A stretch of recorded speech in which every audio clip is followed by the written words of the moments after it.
Hello everyone. आज हम अपनी क्लास में घटनासार का जो राष्ट्रीय परिदृश्य है वो करने वाले हैं। बेसिकली ये घटनासार अर्धवार्षिकी है 2026 की। इसमें यानी कब से कब तक का है, तो ये जनवरी 2026 से लेकर 5 जुलाई 2026 तक का है। तो इसका हमने पहले ही यानी जो वन लाइनर था वो कंप्लीट कर लिया था।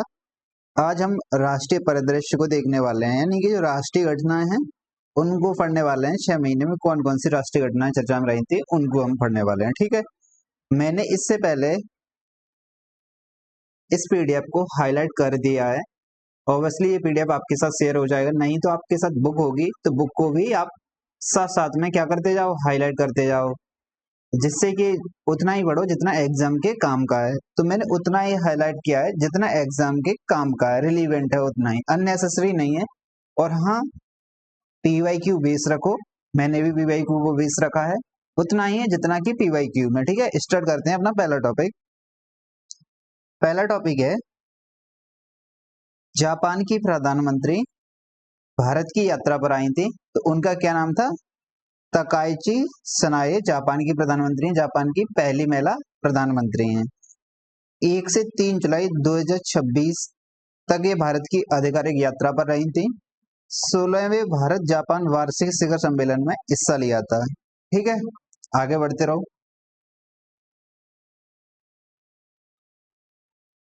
भारत जापान संयुक्त आर्थिक मंच में पीएम मोदी और जापान की प्रधानमंत्री सनाए ताकाइची ने हरियाणा के खरखोदा में मारुति सुजुकी की गाड़ी बनाने वाली देश की चौथी फैक्ट्री का उद्घाटन किया था।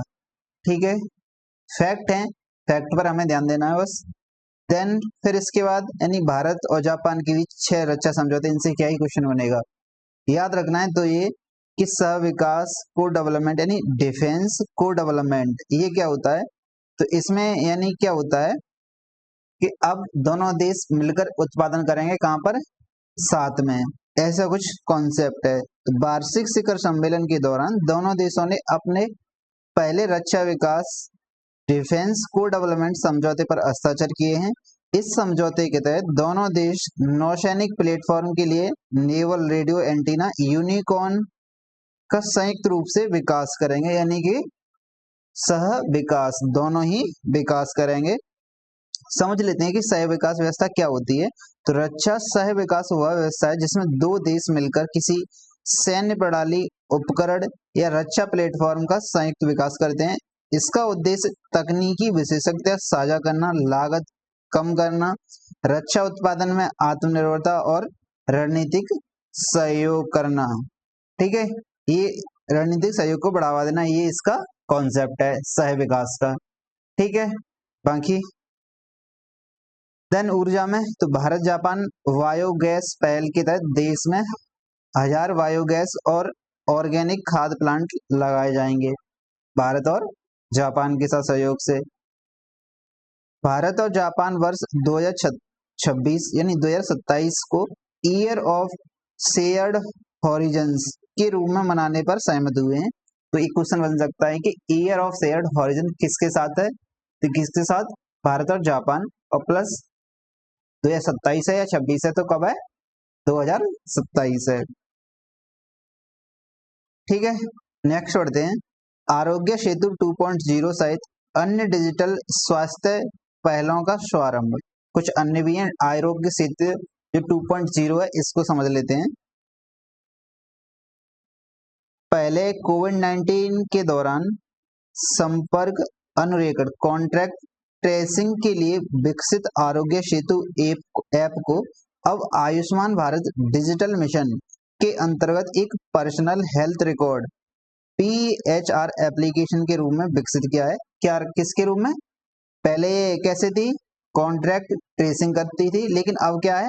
तो अब भारत यानी अब आयुष्मान भारत डिजिटल मिशन के अंतर्गत पर्सनल हेल्थ रिकॉर्ड एप्लीकेशन के रूप में विकसित किया है।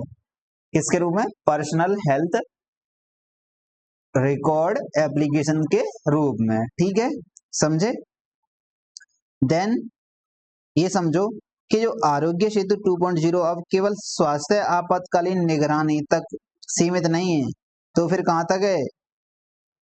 बल्कि यह नागरिकों के लिए एक डिजिटल दस्तावेज, डिजिटल स्वास्थ्य रिकॉर्ड प्रबंधन प्लेटफॉर्म बन गया है। इट मीन्स ये एक डिजिटल स्वास्थ्य रिकॉर्ड प्रबंधन प्लेटफॉर्म बन गया है। अब इस पर डिजिटल रिकॉर्ड भी मिल जाएंगे। किस पर? आरोग्य सेतु 2.0 पर। ठीक है, आगे बढ़े।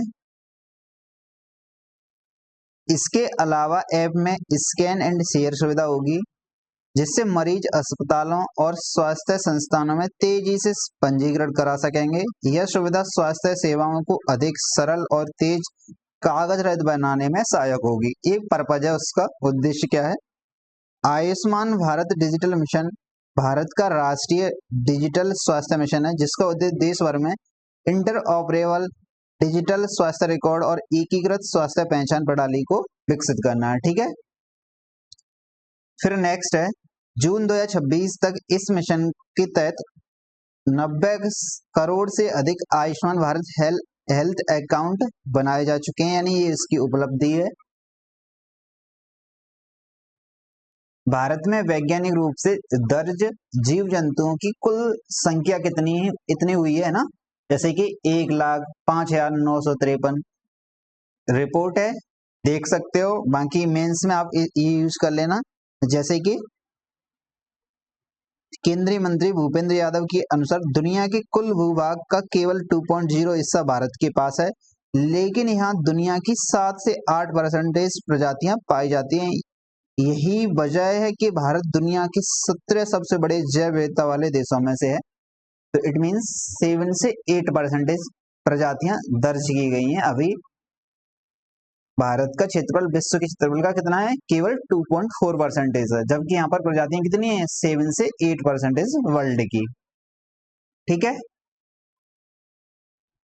मंत्री ने बताया कि केरल में सबसे ज्यादा 98 नई प्रजातियां, देन उसके बाद पश्चिम बंगाल में, फिर कर्नाटक में, अरुणाचल प्रदेश में दर्ज की गई थी। तो सबसे ज्यादा नई प्रजातियां कहां पर हैं?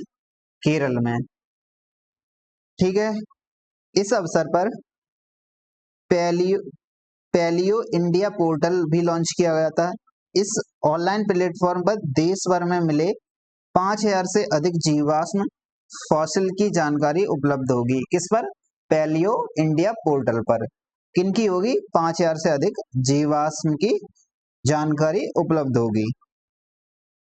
नेक्स्ट है, लेह में भारत के पहले हाई एल्टीट्यूड फ्लावर पार्क, जो फ्लावर पार्क की आधारशिला रखी गई है। ठीक है ना, तो कहां पर है? बेसिक क्वेश्चन पहला, लेह में भारत के पहले हाई लैटिट्यूड यानी ऊंचाई पर रखा गया है।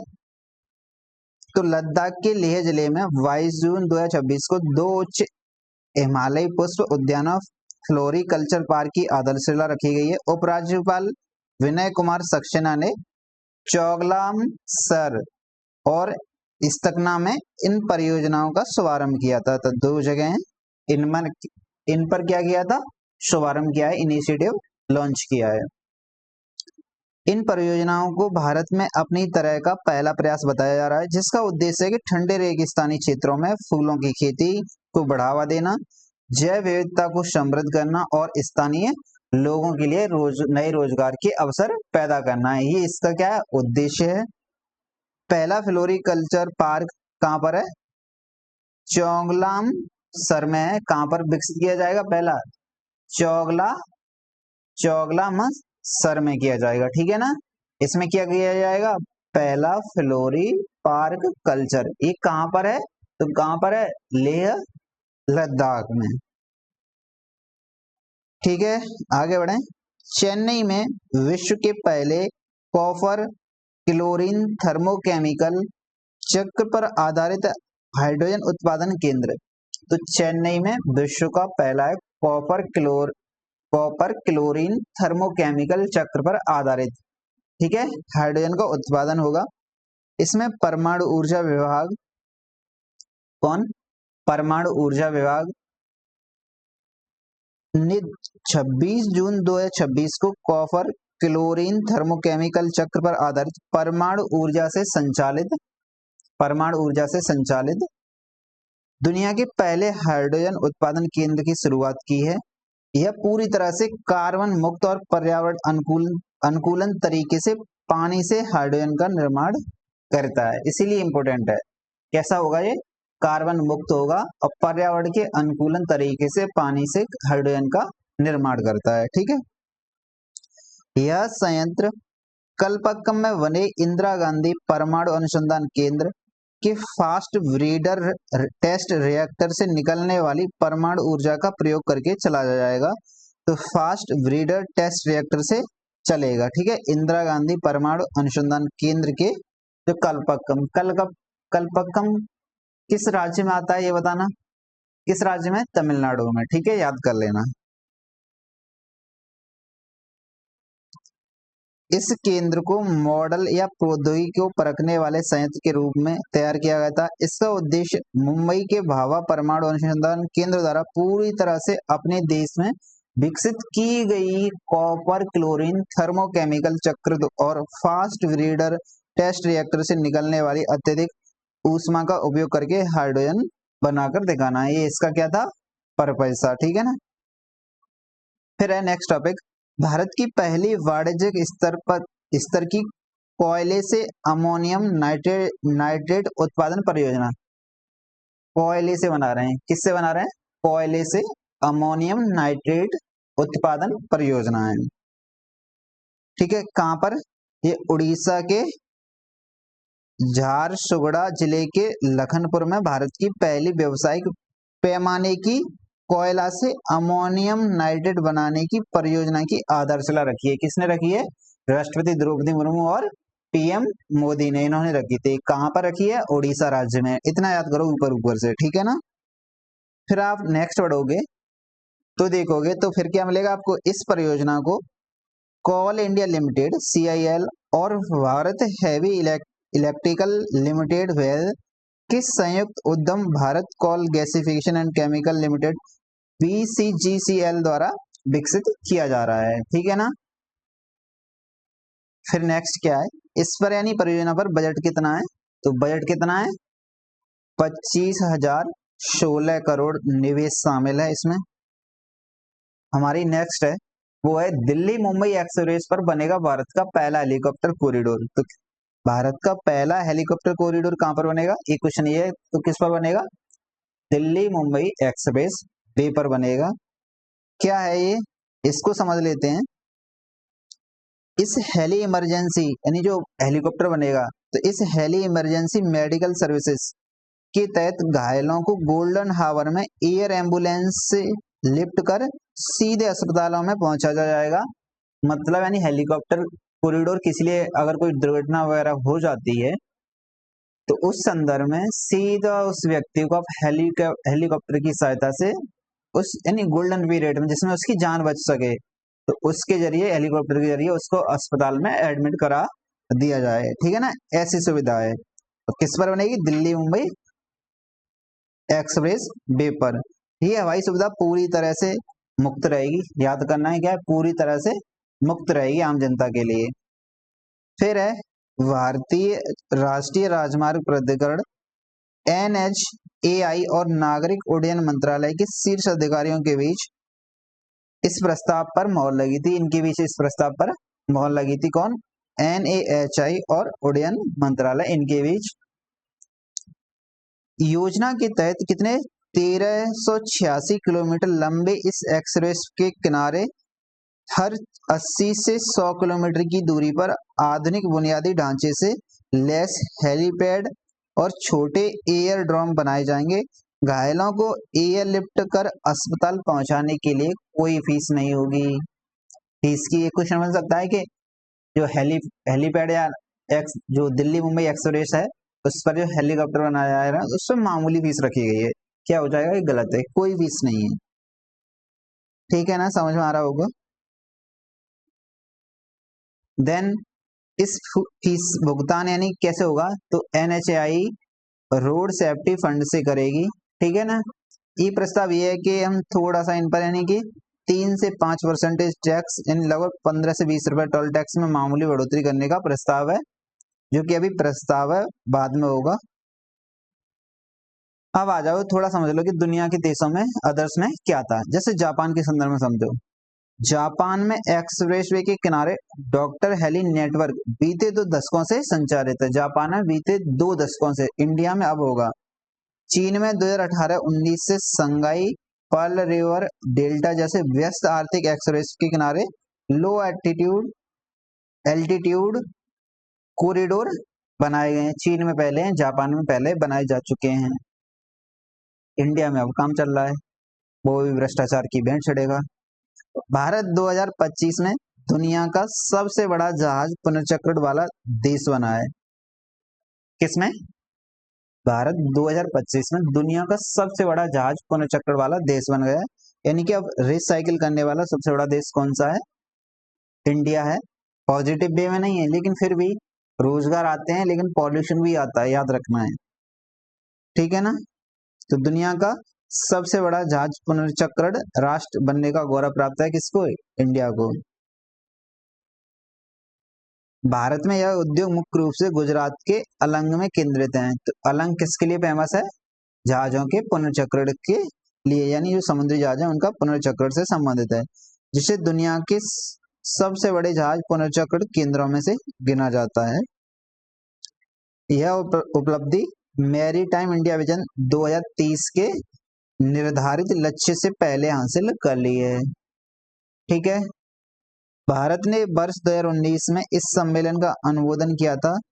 किसका? हांगकांग राष्ट्रीय अंतर्राष्ट्रीय सम्मेलन के अनुरूप ये बनाता है हांगकांग राष्ट्रीय अंतर्राष्ट्रीय सम्मेलन। इसका अनुमोदन कब? 2019 में, और 2025 को, यानी 26 जून 2025 को इसके प्रावधान को अनिवार्य कर दिया है, ठीक है। आगे बढ़े, यानी अब जो हमने हांगकांग सम्मेलन के अनुरूप क्या कर दिया है, भारत में पुनर्चक्रण रिसाइकिल होगा तो हांगकांग सम्मेलन के अनुरूप होगा, ठीक है। आगे बढ़े, अब देखो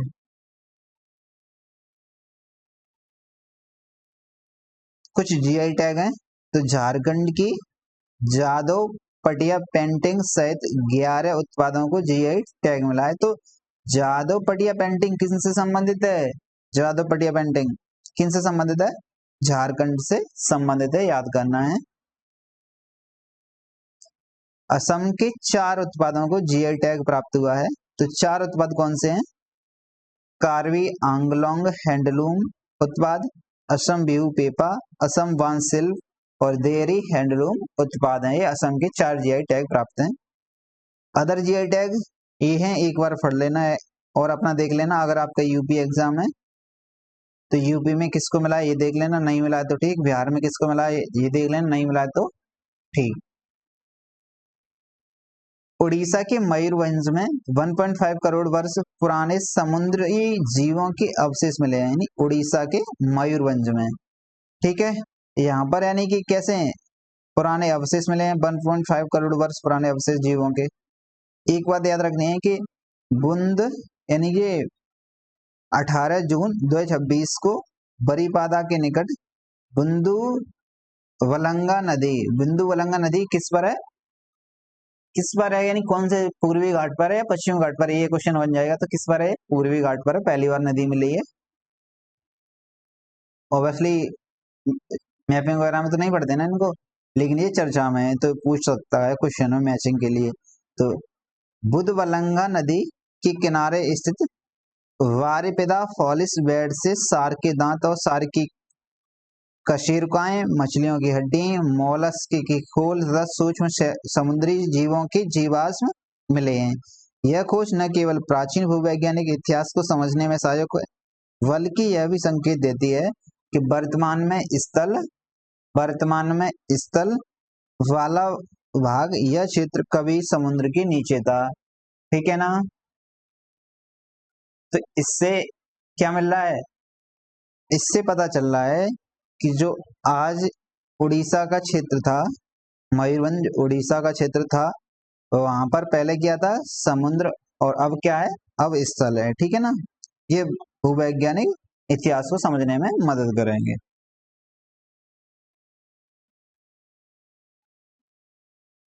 भारत दुनिया के प्रमुख वीजा कार्यक्रमों में शीर्ष स्थान पर है।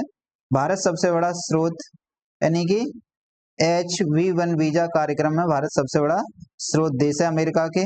देन जबकि ब्रिटेन में स्किल्ड वर्कर वीजा और यूरोपीय संघ के ब्लू कार्ड कार्यक्रम में भारत दूसरे स्थान पर है। पहले स्थान पर H-1B वीजा में और दूसरे स्थान पर किन में? ब्रिटेन के स्किल्ड वर्कर वीजा में और यूरोपीय संघ के ब्लू कार्ड कार्यक्रम का तहत, ठीक है ना, दूसरे स्थान पर है। फिर है एक फैक्ट है, कुछ फैक्ट है उनको समझते हैं। वर्तमान में यूएई की कुल आबादी में भारतीयों की हिस्सेदारी लगभग कितनी है? 38% है। 150 से अधिक देशों में 40,000 से ज्यादा कंपनियों के भर्ती आंकड़ों पर आधारित इस रिपोर्ट में पाया गया कि वीजा धारक कर्मचारियों को समान पदों पर काम करने वाले स्थानीय कर्मचारियों की तुलना में अधिक वेतन मिलता है। तो इसका अर्थ क्या है? इसका अर्थ ये है कि जो इंडिया से लोग जा रहे हैं तो वो कम वेतन पर नहीं जा रहे हैं, बल्कि जो स्थानीय लोग हैं उनसे अधिक वेतन पर जा रहे हैं, स्किल के बेस पर। देखो वही बात बोली है। इससे ये स्पष्ट होता है कि वैश्विक भर्ती का मुख्य कारण प्रतिभा की कमी है, न कि कम वेतन पर कर्मचारियों की नियुक्ति करना। अमेरिका में H-1 वीजा धारकों का औसत 1.40 लाख डॉलर है, जबकि समान पदों पर अमेरिकी नागरिकों का औसत कितना है? 1.3 लाख डॉलर है। ठीक है। वहीं ब्रिटेन में स्किल्ड वर्कर वीजा धारकों की औसत आय कितनी है? 96,000 पाउंड है, जबकि स्थानीय नागरिकों की आय 87,000 पाउंड है। ठीक है ना। तो इससे क्लियर है कि भारतीय लोग वहां पर किसके लिए, बस वेतन कम वेतन में नहीं जा रहे हैं, बल्कि वहां के स्थानीय लोगों से अधिक वेतन के लिए जा रहे हैं। ठीक है। थोड़ा सा कॉन्फिडेंस आ रहा है कि खास हम भी जाते। देन फिर WEF के अग्रणी प्रौद्योगिकी फर्मों की सूची में 9 भारतीय स्टार्टअप शामिल हैं। तो WEF की अग्रणी प्रौद्योगिकी फर्मों की सूची में 9 भारतीय स्टार्टअप शामिल हैं। तो किसने रिपोर्ट जारी की है? विश्व आर्थिक मंच ने, और विश्व आर्थिक मंच ने औद्योगिक क्षेत्र की अग्रणी कंपनियां टेक्नोलॉजी पायोनियर्स की सूची जारी की है। इसमें भारत की 9 स्टार्टअप्स को स्थान मिला है। अमेरिका पहले स्थान पर, चीन दूसरे स्थान पर 10 कंपनियों के साथ, यूएसए कितने? 43, और भारत तीसरे स्थान पर 9 कंपनियों के साथ। बस स्थान देख लो, बाकी कोई काम का नहीं है। ठीक है। शीर्ष 10 स्टार्टअप कंपनियों वाले देशों की सूची ऊपर से है। ठीक है ना। सऊदी अरब 10वें पर है। देखो एक फैक्ट है कि वैश्विक पेटेंट रैंकिंग में जियो शीर्ष 20 में शामिल है। तो जियो प्लेटफॉर्म ने वैश्विक पेटेंट रैंकिंग में बड़ी छलांग लाई है। पहले इनकी कितनी थी? 320 से स्थान से सीधे 20वें स्थान पर आ गए। ठीक है ना।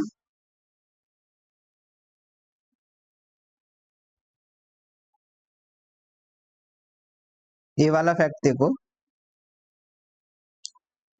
मार्च 2026 तक जियो प्लेटफॉर्म ने कुल 6,817 पेटेंट फाइलें दर्ज की थी। इनमें से 2393 पेटेंट भारत में और 4424 पेटेंट विदेशी बाजारों में फाइल किए गए हैं। तो ऑब्वियसली तभी तो G20 यानी इसकी जियो की क्या हुई है रैंकिंग में? 20वीं रैंक आई है, सुधार हुआ है। तो जब पेटेंट ज्यादा होंगे तो सुधार भी अच्छा होगा। म्यांमार के राष्ट्रपति की भारत यात्रा, किनकी? म्यांमार के राष्ट्रपति की भारत की यात्रा। तो म्यांमार के राष्ट्रपति यू मिन आंग हाइंग हैं। कौन है? यू मिन आंग हाइंग। 30 मई से 30 जून तक ये कहाँ रहे थे? भारत की यात्रा पर रहे थे। 2021 की सैन्य तख्ता पलट के बाद उनकी पहली आधिकारिक यात्रा है। किनकी? म्यांमार के राष्ट्रपति की। ठीक है। राष्ट्रपति ने अपनी यात्रा की शुरुआत 30 मई को बोधगया में महाबोधि मंदिर के दर्शन के साथ की थी। थोड़ा फैक्ट है उनको समझते जाओ कि चौथा सबसे बड़ा व्यापारिक भागीदार कौन बना है भारत का? म्यांमार। नेबरहुड फर्स्ट पॉलिसी या भारत प्रशांत नीतियों के एक महत्वपूर्ण स्तंभ है कौन? म्यांमार है के तहत पूर्वोत्तर सुरक्षा के लिए, आसियान कनेक्टिविटी के लिए, समुद्री हितों और इस क्षेत्र में चीन के बढ़ते प्रभाव का सामना करने के लिए अत्यंत भी महत्वपूर्ण है। कौन महत्वपूर्ण है? म्यांमार। दोनों देश वर्ष 2024 से संचालित रुपया क्यात निपटान तंत्र के माध्यम से द्विपक्षीय व्यापार का विस्तार करने और कृषि प्रसंस्करण, पेट्रोलियम, ऊर्जा तथा खनन क्षेत्रों में निवेश सहयोग को गहरा करने पर द्विपक्षीय वार्ता में सहमत हुए। बेसिक बेसिक समझना है बस। क्यात किसकी मुद्रा है? म्यांमार की है ना। एक बार फिर भी देख लेना। कालाधन multi model model transport project और भारत म्यांमार थाईलैंड त्रिपक्षीय राजमार्ग को गति देने के लिए प्रतिबद्धता दोहराई है। कौन सा? Kaladan multi modal transport project, then Bharat Myanmar Thailand त्रिपक्षीय राजमार्ग, इनको क्या करना है? मैक्सिमा यानी गति जल्दी करनी है, विकास जल्दी करना है, ये प्रतिबद्धता दोहराई थी। भारत ने म्यांमार के छात्रों के लिए मेकॉन्ग गंगा ICCR छात्रवृत्ति की संख्या 36 से बढ़ाकर 100 करने का घोषणा की थी। तो आपको बताना है कि मेकॉन्ग गंगा में कौन से 6 या कौन से देश शामिल हुए हैं, इसकी स्थापना कब हुई है, ठीक है ना। अब पार्टिसिपेशन क्या करो कमेंट।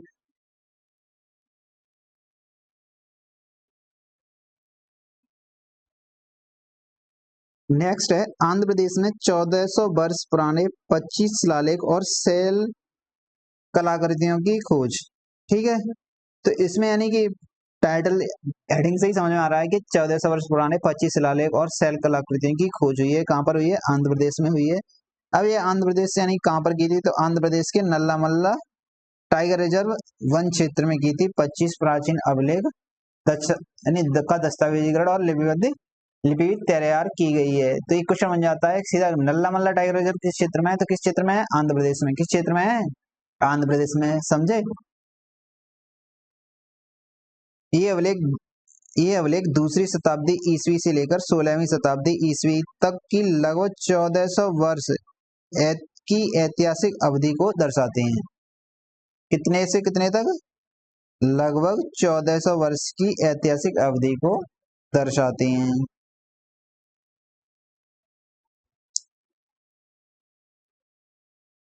देन एक और समझ लेना है कि अलातम क्षेत्र क्या है। अलातम क्षेत्र में प्राचीन शैल चित्रों की भी पहचान की गई थी। इन क्षेत्रों में महापाषाणीय और प्रारंभिक ऐतिहासिक काल की शिलाकृतियां शामिल हैं। किसमें? आलातम क्षेत्र में। ये आलातम क्षेत्र ये नल्लामल्ला टाइगर रिजर्व के भीतर कृष्णा नदी के तट पर स्थित है, ठीक है। आलातम क्षेत्र। ब्रिक्स विज्ञान अकादमी फोरम 2026 की पहली बैठक वर्चुअल माध्यम में हुई थी। ब्रिक्स की बैठक, इस सम्मेलन में ब्राजील, चीन, मिस्र, इथोपिया, इंडोनेशिया, रूस, दक्षिण अफ्रीका, बेलारूस, नाइजीरिया और वियतनाम सहित 10 देशों की विज्ञान अकादमियों ने भाग लिया था, ठीक है। फोरम की दूसरी बैठक होगी वो 22 से 23 जुलाई कहां पर हुई थी? वो हैदराबाद में आयोजित की गई थी, ठीक है। नेपाल के विदेश मंत्री की भारत यात्रा, बस हेडिंग है, देख लेना, आगे बढ़ो। भारत ब्रिटेन महत्वपूर्ण खनिज वैश्विक आपूर्ति श्रृंखला वेधशाला का शुभारंभ। किसका? भारत ब्रिटेन महत्वपूर्ण खनिज वैश्विक आपूर्ति श्रृंखला वेधशाला का शुभारंभ।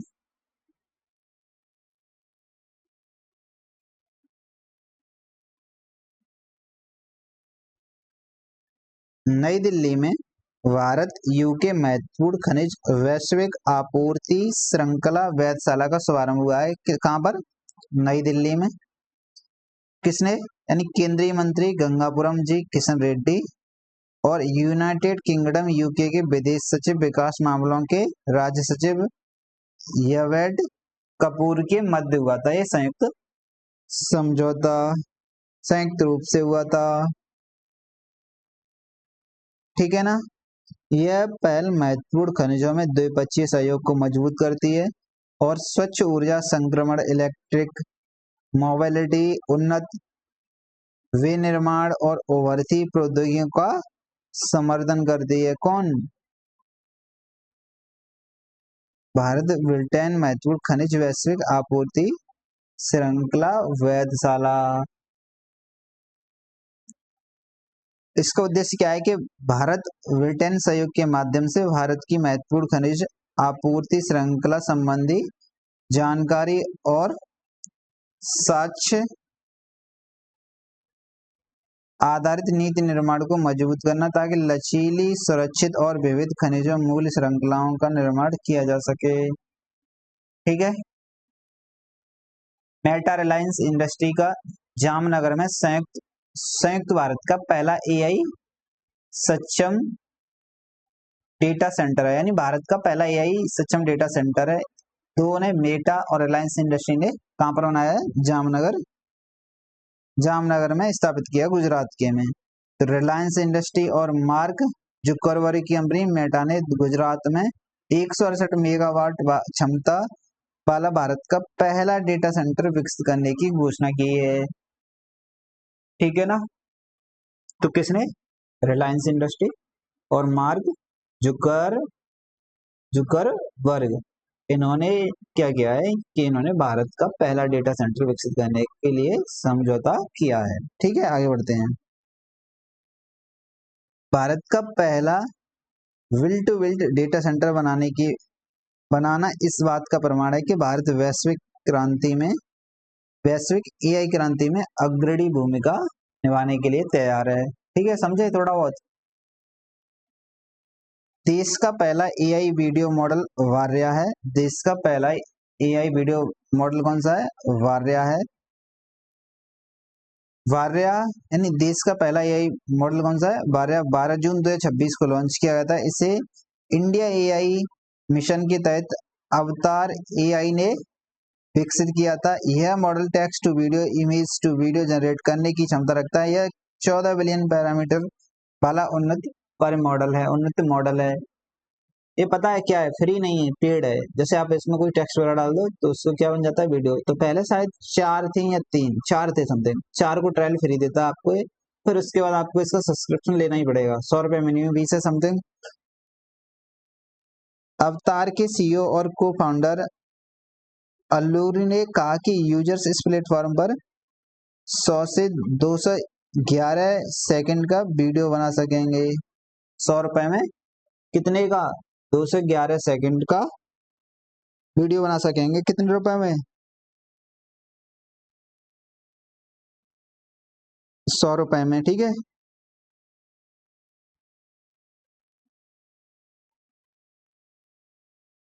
देश की न्यायपालिका ने महिला प्रतिनिधित्व को लेकर रचा इतिहास। क्या हुआ है इसमें कि अभी प्रेजेंट में 4 ऐसे स्टेट हैं जिनकी चीफ जस्टिस या सुप्रीम यानी हाई कोर्ट की मुख्य न्यायाधीश है, वो कौन है? महिलाएं हैं। तो 4 कौन कौन से हैं? पहला कौन सा है? पटना। पटना में कौन से हैं? मीनाक्षी मदन राय पटना की हैं मुख्य न्यायाधीश। देन फिर इसके बाद गुजरात की मुख्य न्यायाधीश सुनीता अग्रवाल हैं। देन फिर मेघालय की रेवती मोइते डेरे हैं। ठीक है ना। और आंध्र प्रदेश हाई कोर्ट की चीफ जस्टिस लीसा गिल हैं। ठीक है ना। हाई कोर्ट की चीफ जस्टिस लीसा गिल। नेक्स्ट है, इससे पहले देश में एक समय में अधिकतम कितने थे? 3 महिलाएं चीफ जस्टिस थी, लेकिन अब कितनी है? 4। एक क्वेश्चन बन जाएगा कि निम्नलिखित में से कितनी भारत में चीफ जस्टिस महिलाएं हैं राज्यों में? तो कितनी है? कितनी है बताओ ना। कितनी थी? अभी कितनी है? 4। पहले कितनी थी? 3। बस ऐसे याद कर लो। 3 4 का आंकड़ा था। ये मेंस में आप यूज कर सकते हो कि संसद में इस वर्ष केंद्र सरकार द्वारा प्रस्तुत आंकड़ों के अनुसार फरवरी 2026 तक देश के विभिन्न हाई कोर्ट में कार्यरत 781 जजों में से 116 महिलाएं थीं और कुल कार्यरत जजों का लगभग कितना था? 14.85% था। कितना था? 14.85%। यहाँ तक क्लियर? आगे बढ़े। ठीक है। फोतुला सुरंग प्रोजेक्ट सरकार की मंजूरी, यानी लद्दाख में राष्ट्रीय राजमार्ग 1 पर फोतुला सुरंग परियोजना को केंद्र सरकार ने मंजूरी प्रदान कर इस महत्वाकांक्षी परियोजना को अनुमानित लागत कितने 1196.22 करोड़ रुपए रखा था। टारगेट कितना 1196.22 करोड़।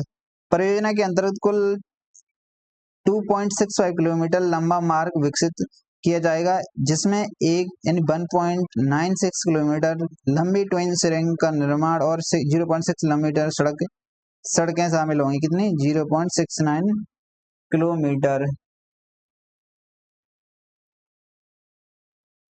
ठीक है, आगे बढ़े। फिर है फोतुला दर्रा, ये कहाँ पर है लद्दाख में स्थित है। तो फोतुला दर्रा एक क्वेश्चन आ जाएगा, कहाँ पर स्थित है लद्दाख में।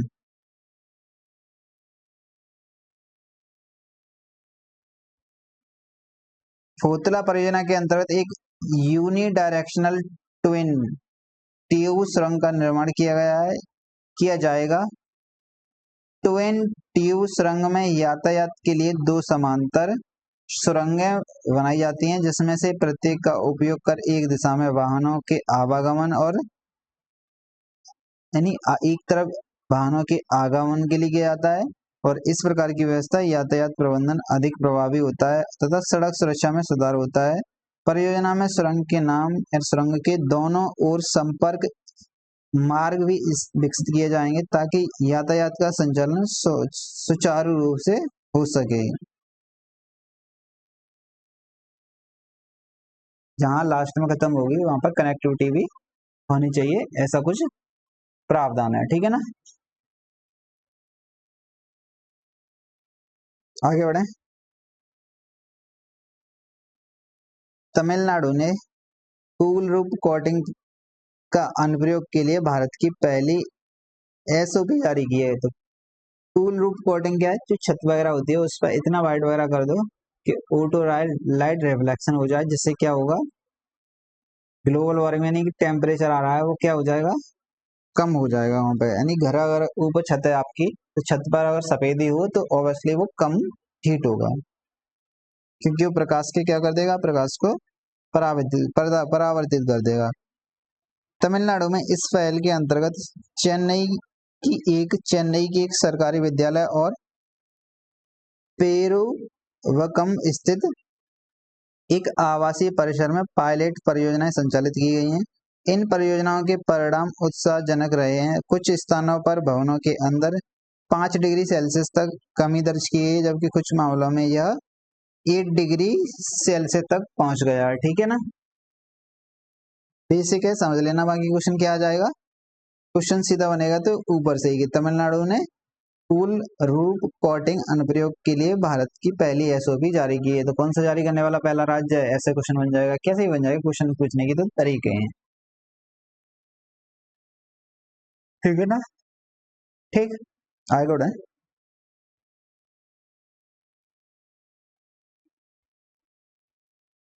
राज्य सरकार ने ग्रीन स्कूल कार्यक्रम के अंतर्गत इस पहल को 300 सरकारी विद्यालयों तक विस्तारित करने की योजना बनाई थी। ठीक है ना,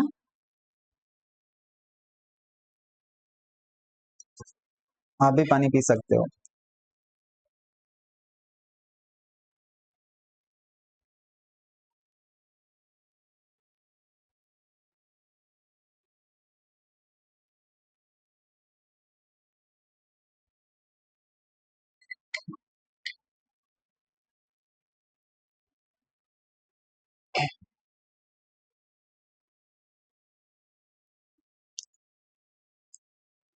नेक्स्ट है, भारत का एंथ्रोपिक के प्रोजेक्ट ग्लास विंग में शामिल हुआ। यानी भारत का प्रोजेक्ट है एंथ्रोपिक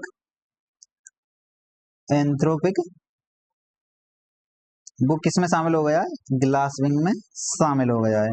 समझ लेते हैं थोड़ा।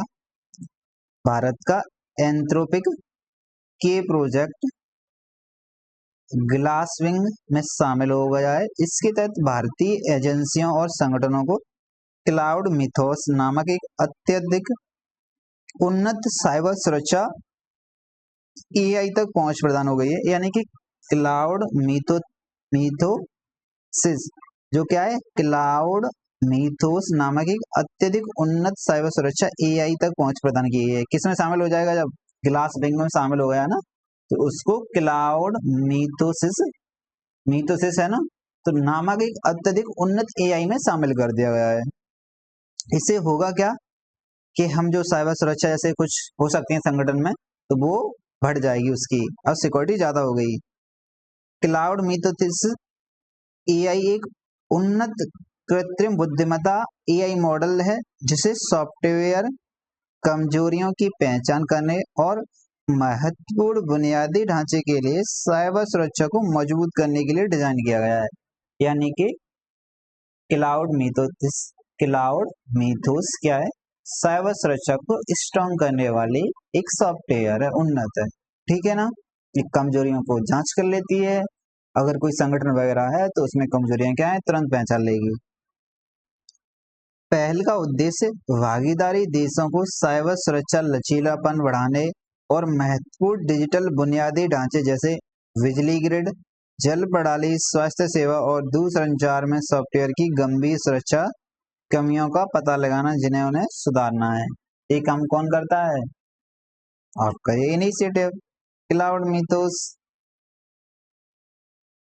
इसका विस्तार भारत सहित 15 देशों में लगभग 150 संगठन तक है, जो इस प्रकार हैं, जैसे कनाडा है, ऑस्ट्रेलिया, न्यूजीलैंड है, फ्रांस है, Germany, Italy, Switzerland, Netherland, Spain, Belgium, Bharat, Japan, दक्षिण कोरिया, यूनाइटेड किंगडम, संयुक्त राज्य अमेरिका और नाटो, आपका यूरोपीय संघ, साइबर सुरक्षा एजेंसी के साथ साथ Okta, Samsung electronics and SK Hynix, SK telecom, Euroclear, inter intra intra continental exchange इत्यादि संस्थाएं ये इसमें शामिल हैं। बस इससे क्या क्वेश्चन आएगा, बन जाएगा ऊपर से आपसे, नहीं तो नहीं आएगा।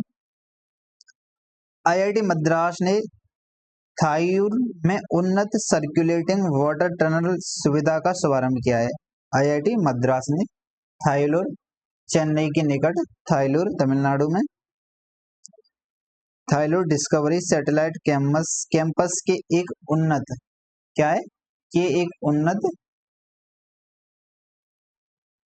हाइड्रो डायनामिक परीक्षण सुविधा का सर्कुलेटिंग वाटर टनल फैसिलिटी का शुभारंभ किया है।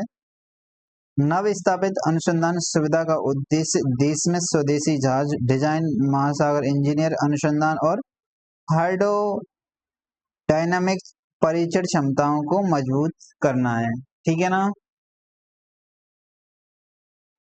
यानी नव स्थापित परिसंचारी जल सुरंग सुविधा का उद्देश्य क्या है, महासागर इंजीनियरिंग, जल डिजाइन, नौसेना वास्तुकार, जलगतिकी और अपतटीय इंजीनियरिंग अनुसंधान में भारत की क्षमताओं को मजबूत करना है, ठीक है ना। नेक्स्ट है अपना अपराध पर एनसीआरबी रिपोर्ट, तो जारी कौन करता है, राष्ट्रीय अपराध रिकॉर्ड ब्यूरो इसको जारी करता है। रिपोर्ट का क्या नाम है, crime in India 2024। Basically report है, एक बार देख लेना, टोटल यानी केस कितने अभी हुए हैं, 58.86 लाख संज्ञेय इतने अपराध हैं।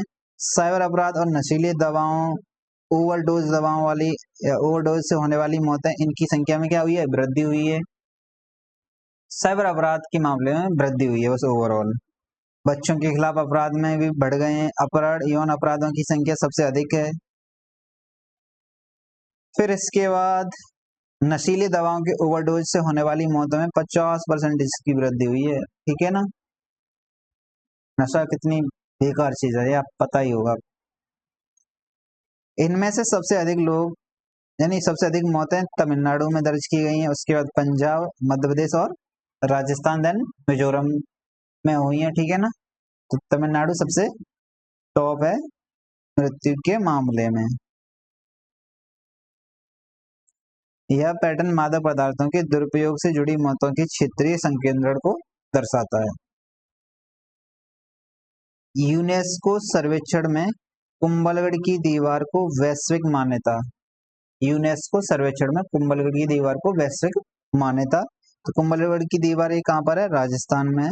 तो राजसमंद जिले में स्थित ऐतिहासिक कुंभलगढ़ किले की दीवार को चीन की महान दीवार ग्रेट वॉल ऑफ चाइना के बाद दुनिया की दूसरी सबसे लंबी निरंतर अछूत दीवार के रूप में मान्यता मिल गई है। किसको? कुंभलगढ़ किले की दीवार को। इतना फैक्ट याद रखना है। यह दुर्ग यानी अजय दुर्ग है, वो राजस्थान की अरावली पहाड़ियों पर स्थित है। इस किले का निर्माण 15वीं शताब्दी में मेवाड़ के प्रतापी शासक राणा कुंभा ने प्रसिद्ध वास्तुकार मंडन की देखरेख में करवाया था। कौन? मंडन एक वास्तुकार है। यह किला वीर योद्धा महाराणा प्रताप की जन्मस्थली का भी, यानी कि यह किला वीर योद्धा महाराणा प्रताप की जन्मस्थली भी है। ठीक है ना। खरपतवार नाशक पैराक्वाट पर प्रतिबंध लगाने वाला तेलंगाना राज्य तीसरा बन गया। इससे पहले किसने लगा दिया था? तो केरल ने सबसे पहले लगा दिया था प्रतिबंध।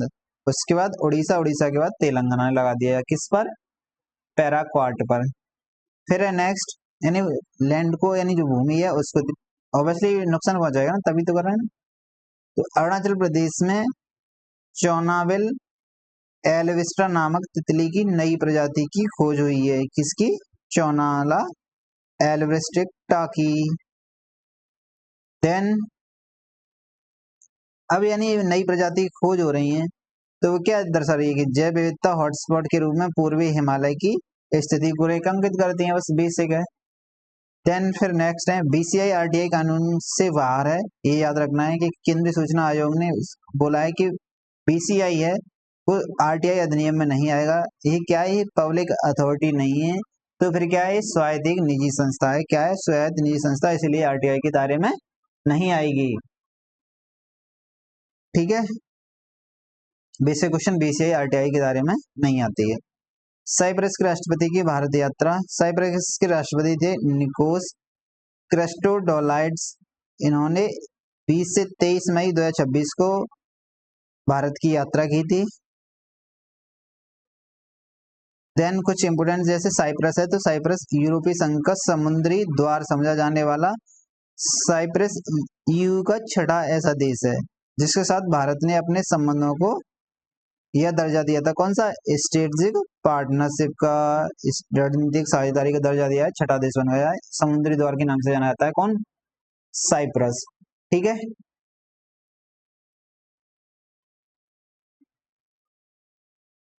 मेहमान राष्ट्रपति क्रिस्टोडोलाइड्स ने भारत मध्य पूर्व यूरोप आर्थिक गलियारे आईएमईसी की प्रशंसा की, आईएमसीई की प्रशंसा की और कहा कि 3 महाद्वीपों के संगम और यूरोप के प्रवेश द्वार पर स्थित साइप्रस इस सक्रिय योगदान देने में क्या है?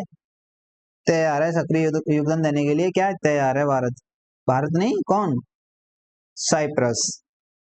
वियतनाम के राष्ट्रपति की भारत यात्रा। तो वियतनाम के राष्ट्रपति तो लाम अपने देश के उच्च स्तरीय शिष्टमंडल के साथ 5 से 7 मई 2026 को भारत की यात्रा पर आए हैं।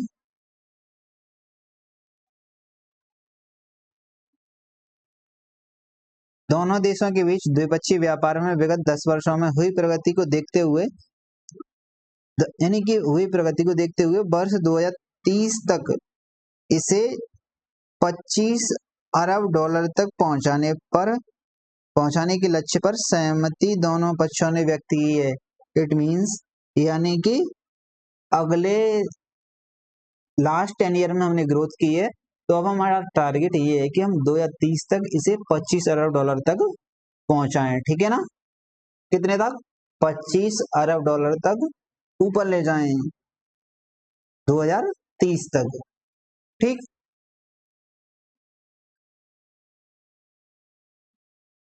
वियतनाम के मायूसोन वियतनाम का एक साइट है, माई सोन या माई सन। यूनेस्को विश्व धरोहर स्थल के संरक्षण के लिए भारत की प्रतिबद्धता की सराहना की वियतनाम की ओर से की गई थी। ठीक है। नेक्स्ट है ब्रिक्स विदेश मंत्रियों की बैठक कहां पर हुई थी? नई दिल्ली में हुई थी। चर्चा हुई थी कि हॉर्मुज जलमंडल माध्य उसको पूर्णतः खोला और स्वतंत्र फिलीपींस की स्थापना का मुद्दा, कुछ सदस्यों का विरोध भी इसमें दर्ज किया गया था। ब्रिक्स के पूर्व सदस्य ब्राजील, रूस, भारत, चीन, सऊदी अरब, इथोपिया, इंडोनेशिया, दक्षिण अफ्रीका के अतिरिक्त संयुक्त अरब अमीरात और ईरान शामिल हैं ब्रिक्स के पूर्व सदस्यों में। ठीक है, 11 पूर्व सदस्य हैं, बाकी 10 भागीदारी मेंबर हैं। फिर क्या है, ब्रिक्स का केंद्रीय विषय क्या था? Building for resilience, innovation, cooperation and sustainability, लचीलापन, नवाचार, सहयोग और स्थिरता के लिए निर्माण। नीति आयोग ने रिपोर्ट जारी की है, भारत में स्कूल शिक्षा प्रणाली पर नीति आयोग की रिपोर्ट। बेसिक है, मेंस के लिए यूज करना है तो देख लेना एक बार, बाकी सब गोलवाल है और कुछ नहीं है। भोजशाला परिसर पर मध्य प्रदेश में उच्च न्यायालय का ऐतिहासिक निर्णय। विवाद है, समझ लेना है किस राज्य से संबंधित है। तो भोजशाला कमाल मौला मस्जिद परिसर को देवी वाग्देवी सरस्वती को समर्पित एक हिंदू मंदिर घोषित किया है निर्णय में। तो भोजशाला कमाल मौला मस्जिद परिसर किस राज्य से संबंधित है? विवाद है किस राज्य से? एमपी से संबंधित है, ठीक है ना। फिर नेक्स्ट है,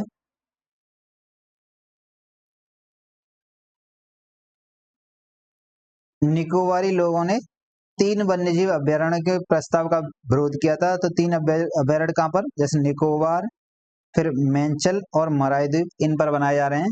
इन पर क्या बनाए जा रहे हैं? जैसे इन अभ्यारण्यों को 92,000 करोड़ की ग्रेट निकोबार द्वीप विकास परियोजना से जुड़े पर्यावरणीय समन उपायों के अंतर्गत अधिसूचित किया गया था, जिसका उद्देश्य प्रवाल लेदर बैग कछुओं और जो मेगा पोर्ट्स हैं उनका संरक्षण करने से संबंधित था। लेकिन स्थानीय लोगों ने इसका विरोध किया था। अब जैसे विवाद की केंद्र बिंदु कौन से हैं? केंद्र द्वीप हैं। तो पहला कौन सा है? लिटिल निकोबार द्वीप, ओंग, देन मेचल द्वीप, पिंगिया योग, फिर मराई द्वीप। ये सब क्या है? विवाद के स्थल हैं। बेसिक कहानी है, आपके पास बुक है, पढ़ लेना बस इतना पता होना चाहिए कि किस स्थान के जगह हैं। भारत का पहला ग्रीन मीथेनॉल उत्पादन संयंत्र तो कहां पर बना है? गुजरात के कांडला में स्थित दीनदयाल पोर्ट अथॉरिटी में बनाया है, ठीक है ना। इस परियोजना में मुख्य रूप से आक्रामक या बायोमास प्रोसोपिस जूली फ्लोरा, जिसे गुजरात में गंडो बवाल और उत्तर भारत में विलायती कीकर के नाम से जाना जाता है, का उपयोग कच्चे माल के रूप में किया जाएगा इसमें, ठीक है ना। देखो फैक्ट है, याद करना है, भारत का पहला ग्रीन मिथेनॉल उत्पादन संयंत्र कहां पर बनेगा? जो गुजरात के कांडला स्थित दीनदयाल पोर्ट अथॉरिटी में बनेगा। देन फिर इसके बाद ग्रीन मीथेनॉल एक कम कार्बन वाला तरल ईंधन है। क्या है? जिसे नवीकरणीय स्रोत जैसे बायोमास, बायो मिथेनॉल या ग्रीन हाइड्रोजन और कैप्चर किए गए कार्बन डाइऑक्साइड ई मेथेनॉल से तैयार किया जाता है। इसे पारंपरिक जीवाश्म ईंधनों के एक टिकाऊ विकल्प के रूप में विकसित किया जाता है या किया गया है, ठीक है ना। पंचायती राज मंत्रालय ने जमीनी स्तर पर शासन को मजबूत करने के समावेशी विकास और विकास को बढ़ावा देने के लिए 24 अप्रैल को पंचायती उन्नति सूचकांक जारी किया है 2.0। इसके 5 पैरामीटर हैं, अचीवर, फ्रंट रनर, परफॉर्मर और कौन सा है? Aspirant, then beginners. इस श्रेणी में सबसे टॉप पर आया है वो है त्रिपुरा। कौन सा आया है? त्रिपुरा। देन उसके बाद तेलंगाना, आंध्र प्रदेश एंड महाराष्ट्र, उड़ीसा। देन राष्ट्रीय परिवार स्वास्थ्य सर्वेक्षण 6 रिपोर्ट है, बेसिक है। कौन जारी करता है? स्वास्थ्य से संबंधित है तो स्वास्थ्य एवं परिवार कल्याण मंत्रालय जारी करता है। NFH6 एक व्यापक बहुचरणीय सर्वेक्षण है जो भारत में स्वास्थ्य और सामाजिक विकास से जुड़े प्रमुख मानकों का आकलन करता है, ठीक है। बेसिक है, पढ़ लेना जब मेंस वगैरह आपका हो तब। भारतीय वैज्ञानिकों ने क्लियर तकनीक का विकास या विकसित की है। किसका? क्लियर टेक्नोलॉजी का विकास किया है। यानी भारतीय चिकित्सा क्षेत्र में एक महत्वपूर्ण सफलता के रूप में बेंगलुरु के वैज्ञानिकों ने प्रोटीन इमेजिंग की एक नई और क्रांतिकारी तकनीक क्लियर को विकसित किया है। इसको क्लियर को, प्रोटीन इमेजिंग और नई तकनीक। अब यह तकनीकी प्रिसीजन मेडिसिन यानी सटीक चिकित्सा, इसके लिए सटीक चिकित्सा और कैंसर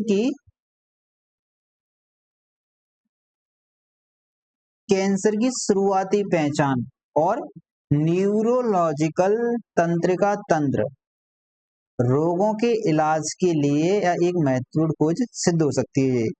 तो यह तकनीकी प्रिसीजन मेडिसिन है, सटीक चिकित्सा या कैंसर की शुरुआती पहचान में न्यूरोलॉजिकल तंत्र रोगों की पहचान के लिए महत्वपूर्ण सिद्ध हो सकती है। इससे पहले ही पता चल जाएगा कि कैंसर वगैरह हो रहा है, उसमें कौन सा यूज हम करें।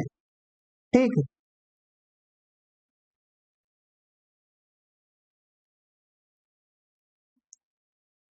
इससे यानी क्लियर टेक्निक से अल्जाइमर, पार्किंसंस जैसी जटिल न्यूरोलॉजिकल बीमारियों में प्रोटीनों के व्यवहार को समझने में अब पहले यानी बहुत कठिन था, लेकिन अब क्लियर तकनीक से इनका सटीक अध्ययन संभव हो जाता है आसानी से। हर मरीज का शरीर और उसकी बीमारियां अलग अलग होती हैं, ऑब्वियसली हमें पता है।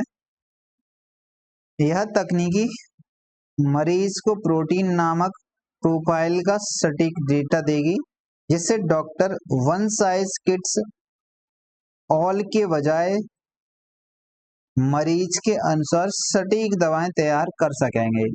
क्या है? वन साइज फिट्स ऑल के बजाय मरीज के अनुसार कैसा होगा? सटीक दवाएं तैयार कर सकेंगे। ठीक है ना, आगे बढ़े। केवल एक मार्कर और सामान्य एलईडी लाइट का उपयोग होने के कारण यह तकनीकी मौजूदा वैश्विक तकनीकी की तुलना में सस्ती है। कैसी है? सस्ती है।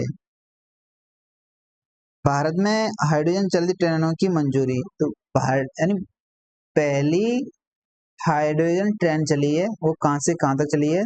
तो हरियाणा राज्य में चली थी, जींद से सोनीपत तक 10 कोच है इसमें। इस यानी हाइड्रोजन ट्रेन को क्या बोला जाता है? एच ट्रेन भी कहा जाता है। ऐसी विद्युत चलित ट्रेन है जो बाहरी बिजली या डीजल के बजाय हाइड्रोजन फ्यूल से की सहायता से चलती है, उनको क्या बोलते हैं? हाइड्रोजन ट्रेन बोलते हैं। पश्चिम बंगाल, असम, केरल, तमिलनाडु और पुडुचेरी के चुनाव में नई सरकार है, तो इनकी क्या करना है आपको कि कौन सी पार्टी है या कौन सी सरकार है वो देख लेना आप किसकी, और देन फिर कि कौन मुख्यमंत्री बने हैं इसमें, ये देखना है आपको, बस इतना पढ़ना है और कुछ नहीं। देखो, तमिलनाडु में टीवी के पार्टी तमिलगा वेत्री कड़गम, और इसके यानी कि नेता कौन थे? थलपति विजय, आपको पता ही होंगे। देन फिर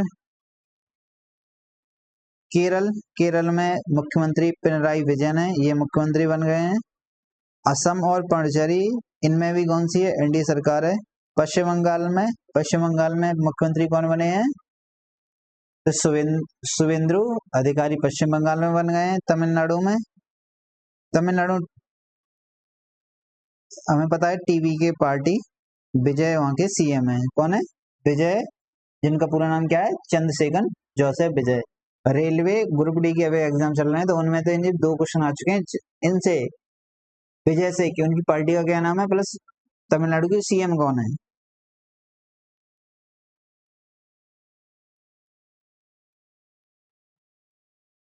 फिर है नेक्स्ट असम में, तो असम के मुख्यमंत्री कौन है? हेमंत विश्वा शर्मा। देन फिर केरल में कौन है? वीडी सतीशन केरल में मुख्यमंत्री हैं। पुडुचेरी में कौन है? एन रंगास्वामी है। तो दूसरा नेक्स्ट टॉपिक है, सर्वोच्च न्यायालय में न्यायाधीशों की संख्या 33 से बढ़ाकर 37 करने संबंधी अध्यादेश जारी है।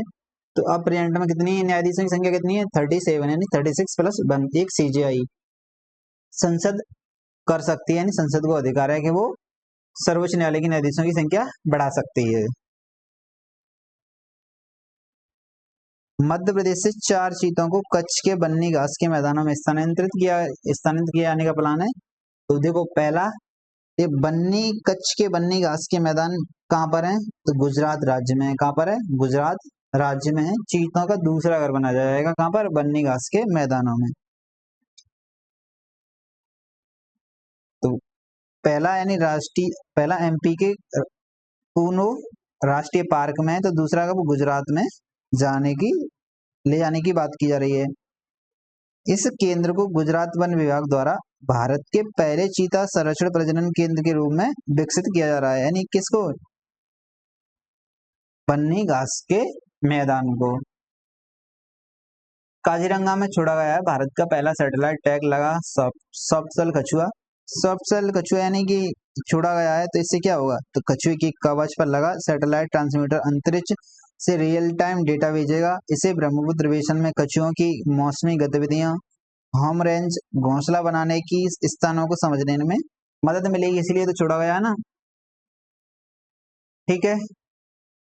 गंगा सॉफ्ट कछुआ दक्षिण एशिया का मूल निवासी एक बड़ा मीठा पानी का कछुआ प्रजाति है। यह अपने सपाट चमड़े जैसे खोल, लंबी गर्दन, नलीनुमा थूथन के लिए जाना जाता है, जो इसे पानी के अंदर रहते हुए भी सांस लेने में मदद करता है। इसका खोल चपटा और लचीला होता है, जिससे पानी में तेजी से तैर सकता है। ठीक है। ऑस्ट्रिया के चांसलर भारत की यात्रा पर आए हैं।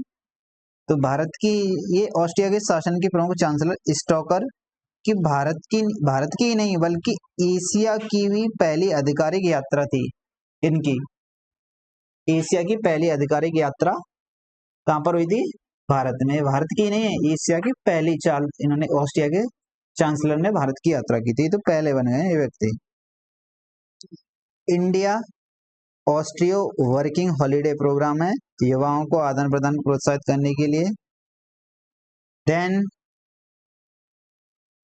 दक्षिण कोरिया के राष्ट्रपति की भारत यात्रा। तो यहाँ पर टारगेट ये रखा है कि 2030 तक हम $50 अरब तक पहुंचाने का लक्ष्य रखेंगे। $50 अरब पीछे किसका था वो भी बता देना आप।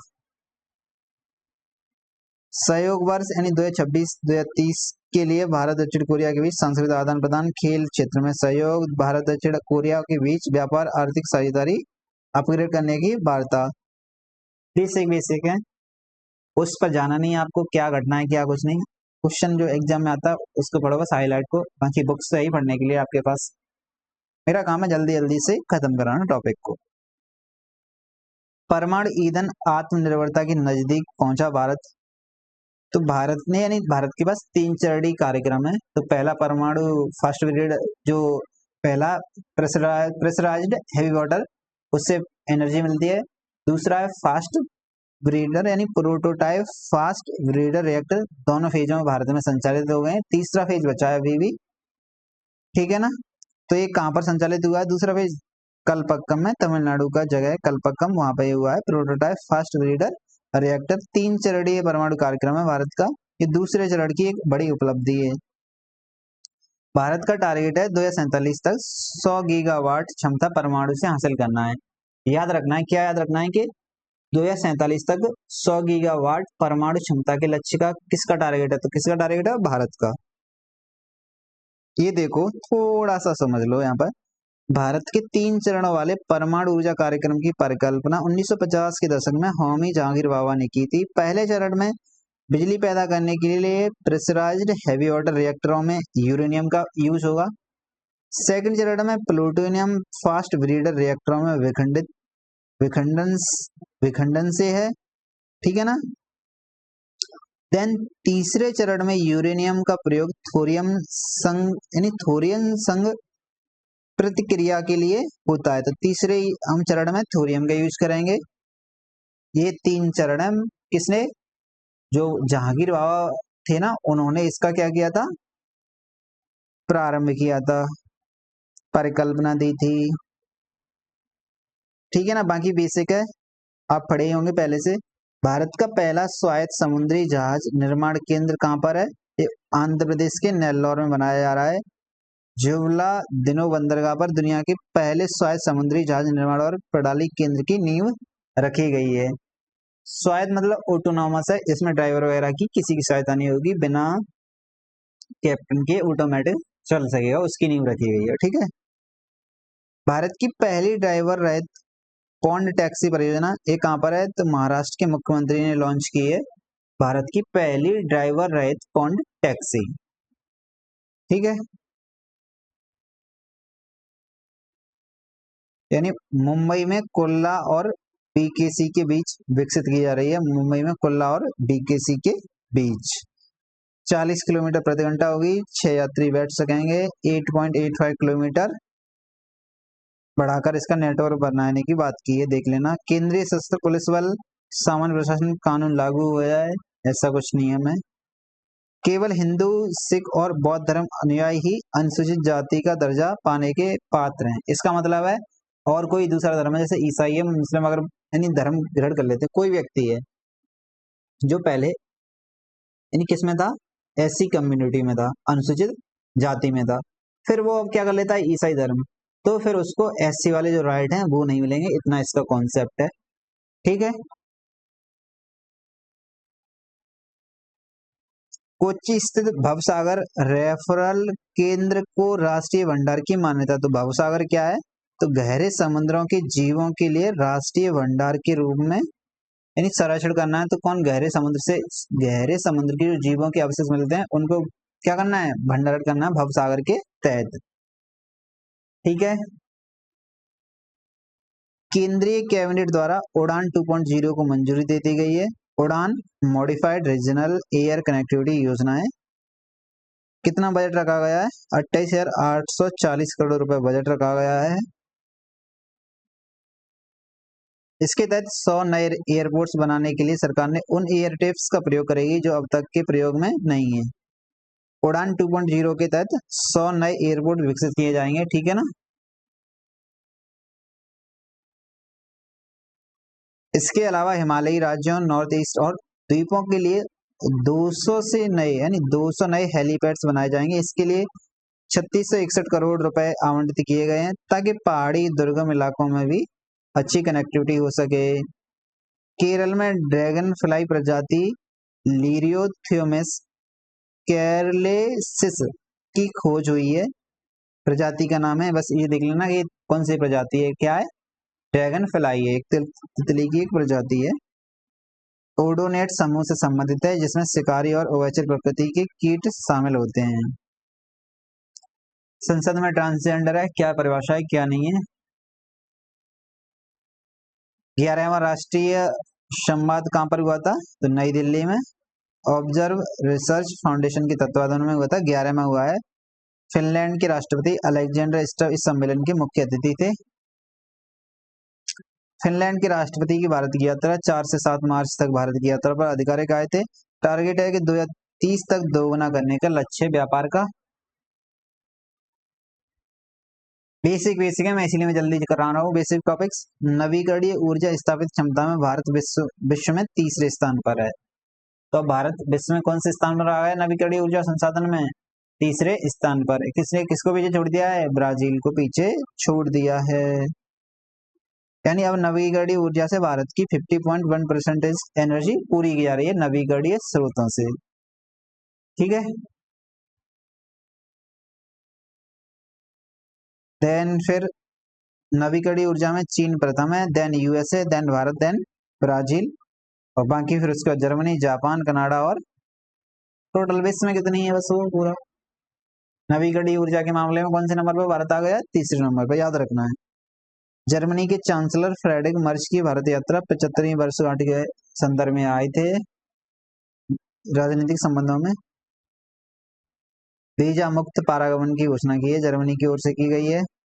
इस अवसर पर अहमदाबाद में जर्मनी के मानक वाणिज्य दूतावास का उद्घाटन किया है। कहां पर? अहमदाबाद में। देन यूएई के राष्ट्रपति शेख मोहम्मद बिन जायद अल नायन की भारत यात्रा। तो सेपा यानी कितना है? 100 अरब डॉलर तक पहुंच गया है इससे सेपा से। अब 2032 तक द्विपक्षीय टारगेट 200 बिलियन डॉलर तक, अरब डॉलर तक पहुंचाने का लक्ष्य निर्धारित किया है। कितना तक? 200 अरब डॉलर तक पहुंचाने का लक्ष्य निर्धारित किया है। फिर है दोनों देशों के बीच व्यापार निवेश को बढ़ावा देने के लिए first Abu Dhabi bank Gujarat में गिफ्ट सिटी में अपना शाखा स्थापित करेगी। ठीक है, कुछ छोटी मोटी और घटनाएं देख लेते हैं एक एक बार। CISR राष्ट्रीय CSIR राष्ट्रीय समुद्र विज्ञान संस्थान के क्षेत्रीय केंद्र विशाखापट्टनम में उद्घाटन। तो CSIR का राष्ट्रीय समुद्र विज्ञान कहाँ पर स्थापित है? क्षेत्रीय केंद्र विशाखापट्टनम में। यूनेस्को विश्व धरोहर की संभावित सूची में लिविंग ब्रिज, रूट ब्रिज सहित 3 बौद्ध स्थल हैं। तो मेघालय का लिविंग रूट ब्रिज है। बौद्ध यानी उड़ीसा के 3 साइड है, रत्नागिरी, उदयगिरी, ललितपुर, ये बौद्ध स्थल हैं। इन्हें डायमंड ट्रायंगल भी बोलते हैं, या फिर इसको क्या बोलेंगे आप? हीरा त्रिकोण कहा जाता है। ये मौर्य काल की वास्तुकला या मूर्तिकला की समृद्ध विरासत की प्रतिनिधित्व करती हैं। देन यहाँ पे ये और समझ लो, जैसे कि परंपरागत रूप में रत्नागिरी को कीमती रत्नों की पहाड़ी, उदयगिरी को उगते सूरज की पहाड़ी, ललितगिरी को लाल पहाड़ी कहा जाता है। ठीक है ना, ललितगिरी को लाल पहाड़ी बोला जा रहा है। ये किनसे संबंधित है? तीनों स्थल स्तूपों, अवशेषों, मठों और भगवान बुद्ध और अन्य देवताओं की मूर्तियों के अवशेषों से भरे हुए हैं। लिविंग रूट ब्रिज ये कहाँ पर है? ये मेघालय में। किस पर है? मेघालय में है। सदियों से खासी गारो जयंतियां यानी खासी और जयंतिया समुदाय द्वारा रबड़ फिग ट्री की लचीली जड़ों से विकसित किए जा रहे हैं। ठीक है ना, लिविंग रूट ब्रिज। कौन? खासी और जयंतिया समुदाय के द्वारा रबड़ फिग ट्री है, उसके तहत बनते हैं living root bridge. Clear? Bharat का पहला स्वदेशी green urea plant Andhra Pradesh में। ऐसे याद रखना है बस कि भारत का पहला स्वदेशी ग्रीन यूरिया प्लांट कहाँ पर है? आंध्र प्रदेश के विशाखापट्टनम में। ठीक है, आगे बढ़े। सुप्रीम कोर्ट ने पीरियड्स हेल्थ को मौलिक अधिकार घोषित किया है, आर्टिकल 21 के तहत है। किसके तहत? आर्टिकल 21 के तहत पीरियड्स का भी अधिकार। अब इसके जरिए क्या होगा कि अब कॉलेज, विद्यालय या कहीं भी होगी जहाँ सार्वजनिक स्थान होंगे, वहां पर सैनिटेशन वगैरह, टॉयलेट वगैरह का बेहतर इंतजाम हो। नहीं तो उनके साथ एक्शन हो सकती है। आर्टिकल 21 के तहत उल्लंघन माना जाएगा आर्टिकल 21 का। फिर है कंप्रीहेंसिव वर्ल्ड एटलस जारी करने वाला गोवा दूसरा राज्य बन गया। पहला कौन सा? केरल था। कॉम्प्रीहेंसिव वर्ल्ड एटलस जारी किया है पहले केरल ने, उसके बाद कौन सा दूसरा राज्य बना है? गोवा। तमिलनाडु में भारत का पहला मेगा शिप बिल्डिंग क्लस्टर बना है। कहां पर? तमिलनाडु में। तो 29 जनवरी 2026 को भारत सरकार ने तमिलनाडु सरकार के सहयोग से तमिलनाडु के थुथुकुडी में national ship building and heavy industry park नामक एक स्पेशल पर्पज व्हीकल की स्थापना की। स्पेशल पर्पज एक कंपनी है, लीगल एंटिटी है, एक वाहन नहीं है, याद रखना है। ठीक है ना, वरना वाहन समझा हम, वैसा नहीं है। तो तमिलनाडु में भारत का पहला मेगा शिप बिल्डिंग क्लस्टर बनाया जाएगा। यह पहला ऐसा SPV है जिसका गठन बंदरगाह, जहाजरानी और जलमार्ग मंत्रालय द्वारा दिसंबर में केंद्रीय मंत्रिमंडल द्वारा अनुमोदन इतने करोड़ यानी कितने 19,989 करोड़ रुपए की शिप बिल्डिंग विकास परियोजना को लागू करने के लिए दिशा निर्देशों को अंतिम रूप देने के बाद किया गया है। ठीक है ना, गोलमाल है सब कुछ, बाकी वही कहानी, कुछ नहीं है। फ्रांसीसी राष्ट्रपति भारत की यात्रा इमैनुअल मैक्रों थे। 17 से 19 फरवरी 2026 तक भारत की आधिकारिक यात्रा की फ्रांसीसी राष्ट्रपति मैक्रो भारत की यात्रा की शुरुआत की। भारत फ्रांस नवाचार वर्ष 2026 घोषित किए। याद रखना है, क्या याद रखना है? भारत फ्रांस नवाचार वर्ष 2026। क्वेश्चन ये बनेगा। दोनों नेताओं के बीच विशेष वैश्विक रणनीतिक साझेदारी समझौता हुआ है, सहमति बनी है। उन्नत साझेदारी व हॉरिजन 2047 रोड मैप आया था। फिर क्या है? फिर कर्नाटक में वेलगम एयरबस 125 हेलीकॉप्टर की असेंबली लाइन का दोनों शासन प्रमुखों ने वर्चुअल तरीके से उद्घाटन किया है। भारत में हैमर मिसाइल बनाने के लिए भारत की बीईएल व फ्रांस की सफरान के बीच संयुक्त उपक्रम के लिए भी सहमति वार्ता बनी है। हैमर इंडिया में बनेगा missile. Indo French centre for AI health का उद्घाटन नई दिल्ली में एम्स में किया गया है। राष्ट्रपति इमैनुअल मैक्रों थे, वो एआई इम्पैक्ट समिट 2026 में भागीदारी ली थी इन्होंने। देन है ब्राजील के राष्ट्रपति की भारत यात्रा। लुइस इनासियो लुजा दा सिल्वा 1822 फरवरी 2026 तक भारत की यात्रा, राज्य की यात्रा पर रहे थे। 5 दिन की इनकी यात्रा थी। एआई इम्पैक्ट 2026 में इन्होंने भागीदारी की थी।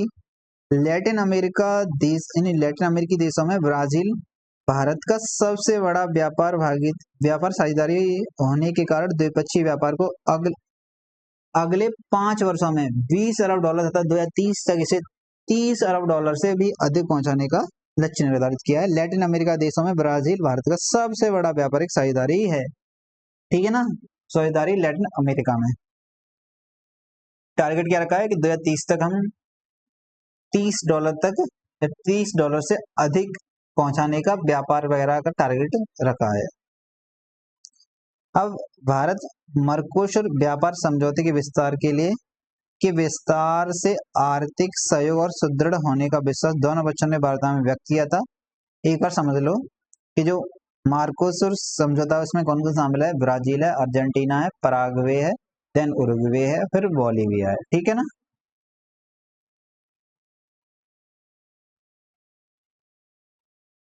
देश की पहली आतंकवाद रोधी नीति, समझ लो बस, आतंकवादी रोधी का नीति का नाम क्या है?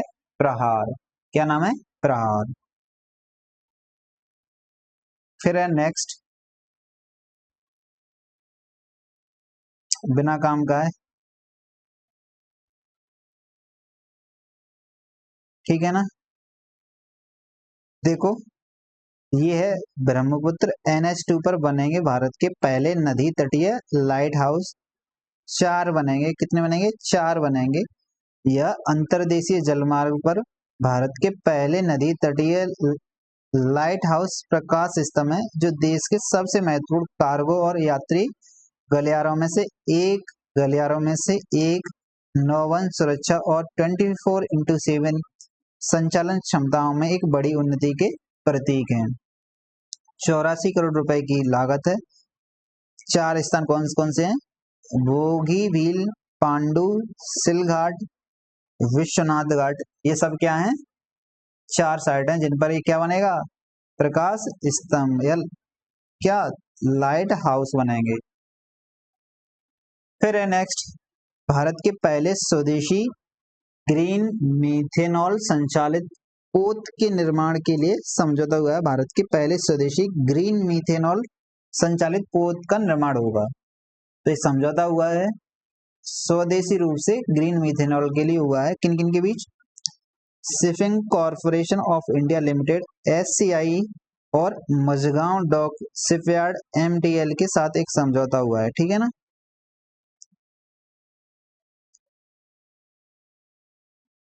यानी यह भारत में स्वदेशी रूप से बनाया जाने वाला पहला मीथेनॉल ड्यूल फ्यूल जहाज होगा, जो देश की समुद्री इतिहास में एक प्रमुख मील का पत्थर बनेगा।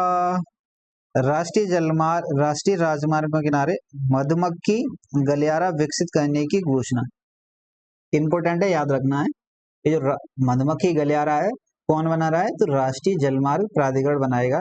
जो रोड के बीच में होता ना, जिसमें पेड़ वगैरह लगे होते हैं, तो उन्हीं पर क्या होगा, अब ऐसे पेड़ लगाए जाएंगे जिनसे मधुमक्खियां परागण वगैरह कर सकें रोडों के बीचों बीच में।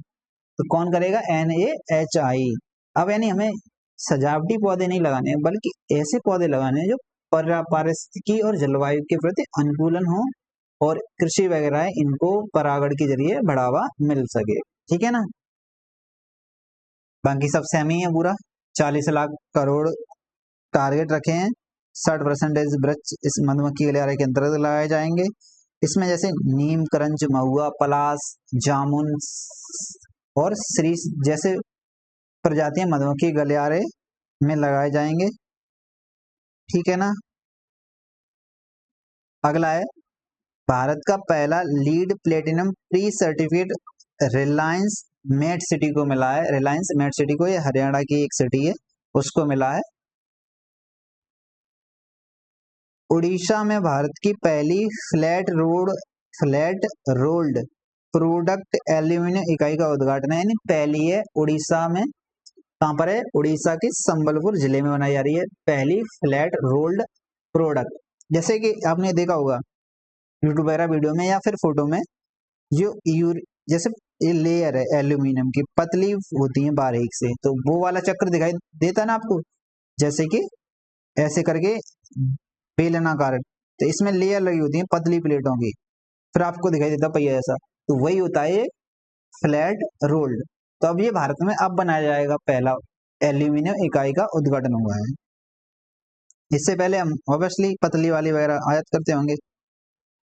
फिर यह परियोजना न केवल अत्याधुनिक विनिर्माण और डाउन स्ट्रीम एल्यूमिनियम उद्योग के क्षेत्र में राज्य की भूमिका को रेखांकित करती है, बल्कि रोजगार सृजन और वैश्विक निवेश आकर्षण में भी बड़ी संभावना प्रस्तुत करती है। चौथी औद्योगिक क्रांति IR 4.0 आंध्र प्रदेश में नया केंद्र है, यानी चौथी औद्योगिक क्रांति का नया केंद्र कहां पर बनेगा? आंध्र प्रदेश में बनेगा, इतना याद रखना है। 23 जनवरी 2026 को विश्व आर्थिक मंच WEF ने दुनिया भर में 5 नए चौथी औद्योगिक क्रांति केंद्र की घोषणा की, जिनमें से एक भारत के आंध्र प्रदेश में स्थापित किया जाएगा। जिनमें से एक कहां पर होगा? भारत के आंध्र प्रदेश में होगा। चौथी औद्योगिक क्रांति, इस शब्द पहली बार 2016 में क्लास स्वास द्वारा दिया गया था, जिसका अर्थ है ये डिजिटल भौतिक और जैविक प्रणालियों के बीच की सीमाओं को धुंधला करने वाली प्रौद्योगिकी के एकीकरण को दर्शाती है। डिजिटल भौतिक जैविक प्रणालियों के बीच सीमाओं को धुंधला, यह पिछली क्रांतियों से अलग है क्योंकि यह केवल मशीनीकरण के बजाय डेटा संचालित बुद्धिमान प्रणालियों पर आधारित है, आर्टिफिशियल इंटेलिजेंस वगैरह पर बेस्ड है। नेक्स्ट है संसद ने औद्योगिक संबंध संहिता संशोधन विधेयक 2026 पारित किया है। क्या करना है उससे? ठीक है ना। फिर है नेक्स्ट, चौथी औद्योगिक क्रांति के बाद कुंभलगढ़ वन्यजीव अभ्यारण्य पारिस्थितिक रूप से संवेदनशील क्षेत्र घोषित किया है। कुंभलगढ़ वन्यजीव क्षेत्र, ठीक है ना। भारत में रामसर साइटें हैं।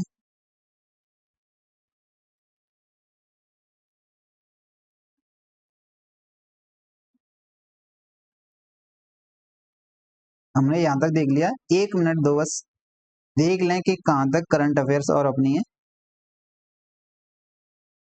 यानी कि अंतिम टॉपिक है बस, ठीक है ना।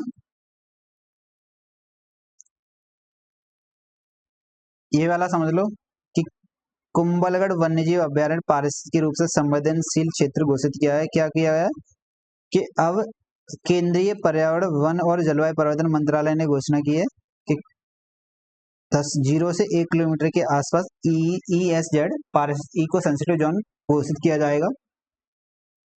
दूसरा है भारत में आर्द्रभूमि की संख्या 100 पहुंची, अब कितनी हो गई है प्रेजेंट में? 101 हो गई है। ग्लोलेक जो कि अरुणाचल प्रदेश में अभी रिसेंटली बनी हुई है ना। स्वामी रामसर साइट, जयप्रकाश नारायण पक्षी अभ्यारण्य यानी सोयराताल बलिया जिले में थी ना ये, कहां पर थी?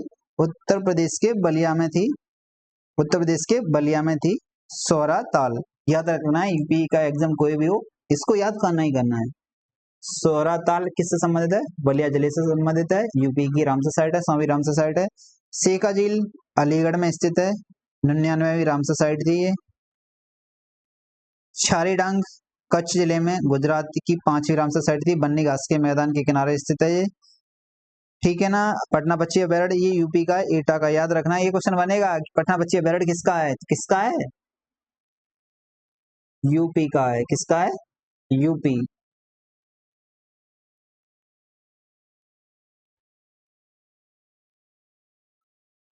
गुजरात का टाइगर स्टेट पुनः बहाल हुआ है, इट मींस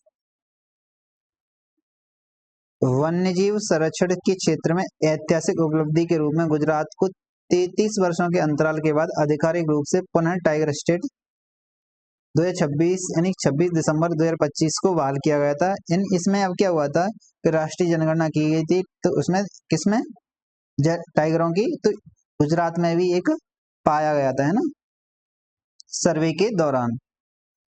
संताली भाषा में भारतीय संविधान का विमोचन, तो राष्ट्रपति द्रौपदी मुर्मू ने किया है संताली भाषा में भारतीय संविधान का विमोचन। तो 92वें संविधान संशोधन द्वारा 2003 के माध्यम से 8वीं अनुसूची में शामिल की गई थी किसको, संताली भाषा को। तो बताना वैसे संताली भाषा 92वां संविधान संशोधन अधिनियम 2003 के तहत कितनी जोड़ी गई थी भाषाएं, वैसे 4 जोड़ी गई थी ना, याद होगी, ट्रैक आपको बताई थी बड़ी मौसी, बोडो, डोंगरी और मैथिली, संताली, है ना, ठीक है ना। इसके बाद ही हमारा अंतर्राष्ट्रीय घटनाओं की अर्धवार्षिकी है, इसको हम नेक्स्ट वीडियो में जब अंतर्राष्ट्रीय घटनाएं करेंगे तब देखेंगे। आज के लिए इतना ही। देखो थोड़ा सा एग्जाम के लिए क्या रखना है आपको, जो रिलेवेंट है या हाईलाइट पॉइंट है उनको देख लेना, बस काम का है, हमने टीवाईक्यू बेस पर काम का बनाया है, उसको ही पढ़ना है आपको, अननेसेसरी मत पढ़ो, और अपने सब्जेक्ट है उनको कवर कर लो टाइम से, ठीक है। आज के लिए इतना ही रखते हैं। थैंक यू, नमस्ते, हंसते रहिए, मुस्कुराते रहिए, बाय बाय, जय हिंद।